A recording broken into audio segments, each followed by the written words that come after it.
Halo, selamat datang di Trend Tutorial Channel.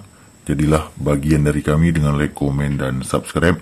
Tutorial pada kali ini seputar aplikasi yang namanya Sugu, tentang bagaimana cara agar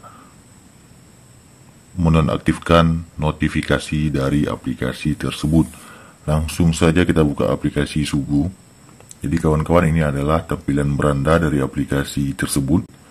Nah, untuk menonaktifkan notifikasi, kita menuju ke profil masing-masing di pojok kanan di yang paling bawah. Nah, kalau sudah, silahkan scroll ke bawah.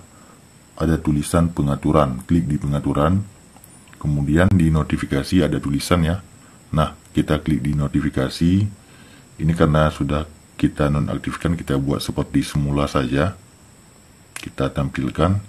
Jadi untuk menonaktifkannya, coba kita kembali ya, klik pada notifikasi, kemudian kita buka ya. Ditampilkan notifikasi ini kita matikan seperti ini dan selesai. Begitulah cara menonaktifkan notifikasi di aplikasi Sugu. Sampai jumpa di video kami yang lainnya. Assalamualaikum warahmatullahi wabarakatuh.